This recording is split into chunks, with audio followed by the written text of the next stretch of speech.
Les États-Unis ont attaqué une base de contrôle terrestre iranienne à Bandar Abbas et ont brisé le principal espoir du régime de Téhéran d'obtenir des concessions de Trump par la pression militaire et le chantage diplomatique. Ce jeudi 28 mai 2026, le message est sorti du cadre des négociations et est arrivé sur le sol du sud de l'Iran, près de l'une des zones les plus sensibles pour la sécurité américaine au Moyen-Orient.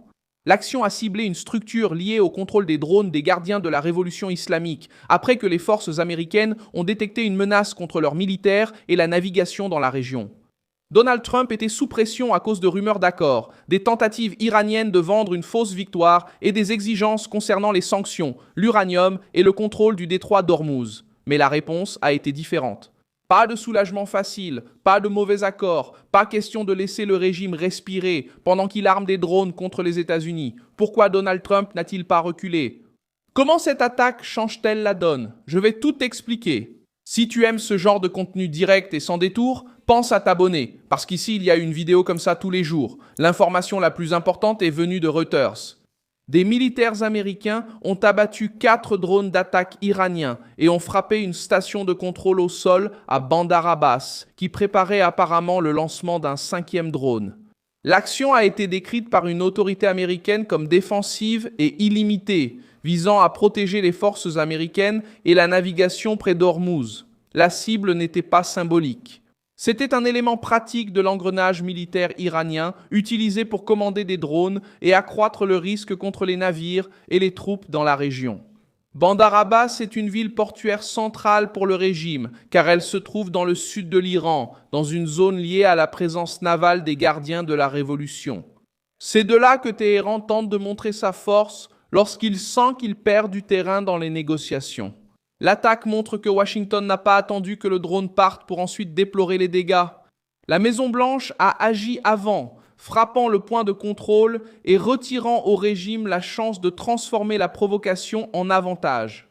Téhéran a tenté de réagir par la propagande. La garde révolutionnaire a affirmé avoir visé une base utilisée par les forces américaines après l'attaque près de Bandar Abbas. Mais la réaction iranienne confirme aussi l'ampleur de la pression.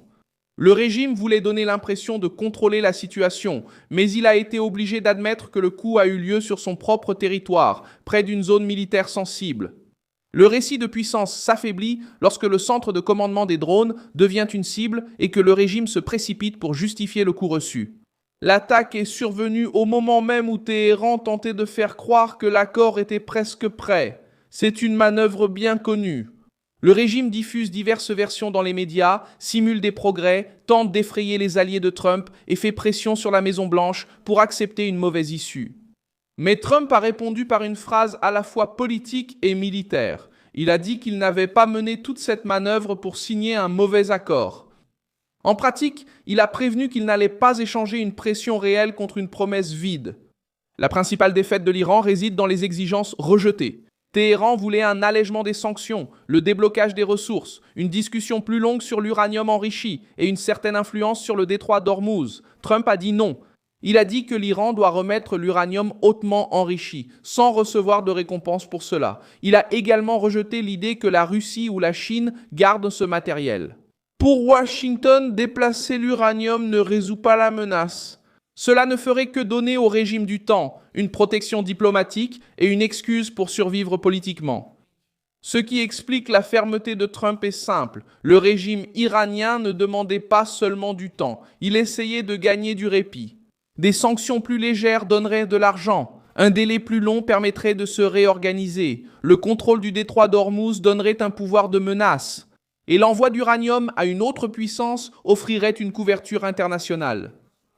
Trump a compris cet ensemble et a bloqué chaque élément. La base touchée à Bandar Abbas est devenue le volet militaire de cette même décision politique. Le retour partiel d'Internet en Iran pèse également dans cette analyse. Après des mois de restrictions, les messages et les vidéos ont recommencé à circuler plus largement, même sous surveillance et blocage. Ce n'est pas de la bonté de la part du régime, c'est un signe d'usure. Une coupure prolongée paralyse le commerce, la communication, les services et même la machine administrative elle-même. Téhéran voulait faire taire la population et contrôler son image à l'extérieur. Mais la pression économique et sociale a poussé le régime à une ouverture limitée, surveillée et pleine de censure. Cette fragilité interne aide à expliquer pourquoi la garde révolutionnaire mise sur la provocation extérieure. Quand la monnaie chute, l'économie s'enlise et la population reprend la parole, le régime tente de semer la peur à l'extérieur pour imposer le silence intérieur. Les drones, les menaces navales et le discours contre les États-Unis servent de rideau de fumée. Mais cette stratégie devient dangereuse lorsque l'autre camp n'est ni Biden ni Obama. Trump n'a pas offert de récompense à l'agresseur. Il a frappé la structure utilisée pour l'agression. L'opposition iranienne et la diaspora augmentent également la pression. Les communautés en dehors de l'Iran continuent de dénoncer la répression, d'exiger la chute du régime et d'exposer la présence de terroristes, ainsi que les partisans de Téhéran en Occident. Pour Téhéran, c'est un problème, car le récit officiel ne reste plus confiné à l'intérieur des frontières. À chaque vidéo publiée, à chaque dénonciation qui circule et à chaque Iranien qui s'exprime de l'étranger, le masque du régime perd de sa force. Le point politique le plus lourd, c'est que Trump coupe court aux espoirs iraniens à plusieurs niveaux. Sur le plan militaire, il autorise des ripostes contre des cibles liées à la menace. Sur le plan économique, il maintient les sanctions. Sur le plan nucléaire, il n'accepte pas de manœuvre avec l'uranium. Sur le plan maritime, il refuse de laisser Hormuz être pris en otage. Sur le plan diplomatique, il ne considère pas les médiateurs comme les détenteurs de la décision. Cet ensemble laisse Téhéran sans victoire facile à présenter à son propre peuple et à ses alliés régionaux.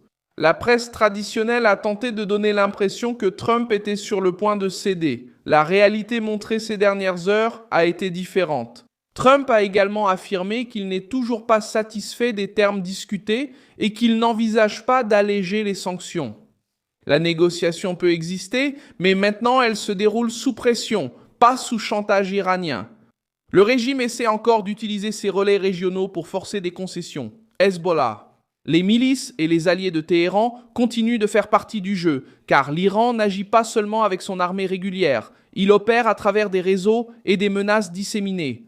C'est pourquoi Trump fait également pression pour que les nations arabes se rapprochent des accords d'Abraham et laissent moins de place à l'influence iranienne. La prochaine étape dépend de la réaction de Téhéran. Si la garde révolutionnaire insiste sur les drones, les attaques limitées et les provocations près d'Ormuz, les États-Unis auront des arguments pour de nouvelles pressions. Si le régime recule, il devra accepter une négociation sans obtenir la récompense qu'il souhaitait. C'est le piège politique créé par Trump. Toute escalade expose la vulnérabilité militaire de l'Iran, et tout recul montre que la pression a fonctionné. La base de contrôle terrestre touchée à Bandar Abbas est devenue le symbole d'un simple revirement. Je suis Milson Alves, Global, et mon objectif est de vous tenir bien informés chaque jour avec des informations véridiques. Les liens vers les actualités se trouvent dans la description de la vidéo. Likez la vidéo, abonnez-vous et, à la fin, consultez les commentaires pour mieux participer à la communauté Milson Alves.